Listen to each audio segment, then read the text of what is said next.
വിശ്വഗുരുവിന്റെ ജന്മദിനത്തോടനുബന്ധിച്ച് അദ്ദേഹത്തിന് ദൈവം കൊടുത്തൊരു സമ്മാനം കാണണേ.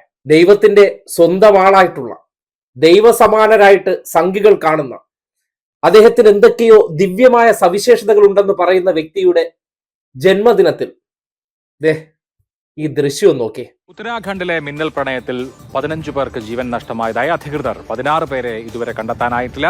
സംസ്ഥാനത്ത് ഇന്നും അതിശക്തമായ മഴയ്ക്ക് സാധ്യതയെന്ന് കാലാവസ്ഥാ നിരീക്ഷണ കേന്ദ്രം മുന്നറിയിപ്പ് നൽകിയിട്ടുണ്ട്.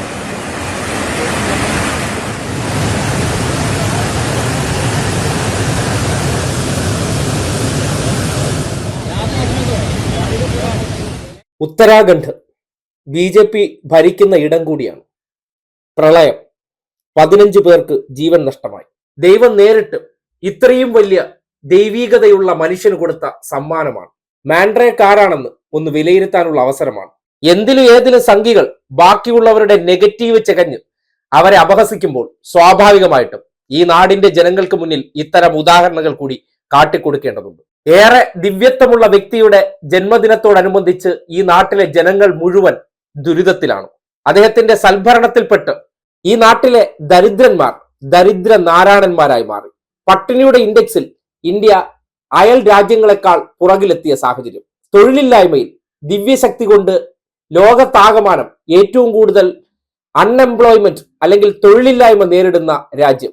അങ്ങനെ കെടുതികളിൽ നിന്ന് കെടുതികളിലേക്ക് പോകുന്ന അവസ്ഥ.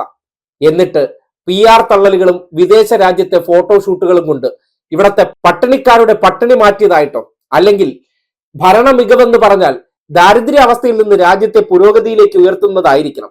പക്ഷേ 11 വർഷം കൊണ്ട് രാജ്യം ഡോളറുമായി താരതമ്യം ചെയ്യുമ്പോൾ രൂപയുടെ വില എങ്ങനെയാണോ അതുപോലെയാണ് ഇന്ന് ഈ രാജ്യത്തിന്റെ അവസ്ഥ. ഇവിടെ സമ്പന്നന്മാർ അതിസമ്പന്നന്മാരായി മാറുന്നു. ഈ രാജ്യത്തിന്റെ സമ്പത്ത് മുഴുവൻ അദാനിമാർക്കും അംബാനിമാർക്കും വാരിക്കോരി കൊടുത്ത് അവരെ പ്രീതിപ്പെടുത്തിക്കൊണ്ടിരിക്കുന്ന വ്യക്തി ഈ രാജ്യത്തെ സാധാരണക്കാരായിട്ടുള്ള ജനങ്ങൾക്ക് എന്ത് ചെയ്തു എന്ന് ചോദിച്ചാൽ 1000 രൂപയ്ക്ക് പാചകവാതകങ്ങൾ കൊടുക്കുന്നുണ്ട്.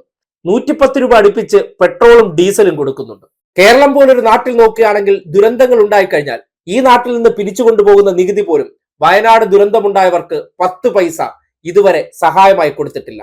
ആ മണ്ണിനടിയിൽ പോയ മനുഷ്യരുടെ നികുതിപ്പണം പോലും കയ്യിൽ വാങ്ങി വച്ചതിന് ശേഷമാണ് 75ാം പിറന്നാളിലും ഈ ദ്രോഹ പ്രവർത്തനങ്ങൾ കാണിക്കുന്നത്.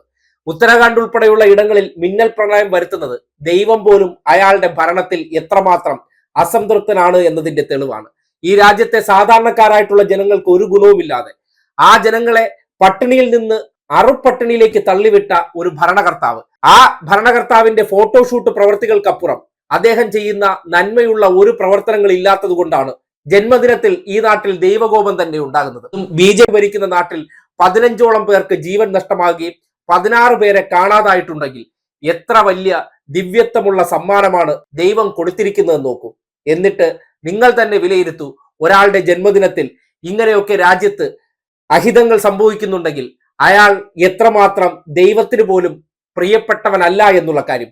പിന്നെ അധികാരത്തിന്റെ മുഷ്ടി ഉപയോഗപ്പെടുത്തിക്കൊണ്ട് അത് നിലനിർത്തുകയും പണാധിപത്യം കൊണ്ട് അദ്ദേഹം അധികാരത്തിൽ തുടരുകയും ചെയ്യുന്നത് കൊണ്ട് സംഘികളെ സംബന്ധിക്കുന്നിടത്തോളം തീവ്ര മതവിശ്വാസികളെ സംബന്ധിക്കുന്നിടത്തോളം അദ്ദേഹം ചിലപ്പോൾ ദൈവപുത്രനായി തോന്നും. പക്ഷേ നിങ്ങൾ വിശ്വസിക്കുന്ന ദൈവത്തിന് അദ്ദേഹം പ്രീതി ഉണ്ടായിരുന്നെങ്കിൽ ഇന്ന് ഈ രാജ്യത്ത് ഈ ജന്മദിനത്തിൽ ദുരന്തമുണ്ടാകുമോ എന്ന ചോദ്യത്തിന് മാത്രം നിങ്ങൾ ഉത്തരം പറഞ്ഞാൽ മതിയാകും.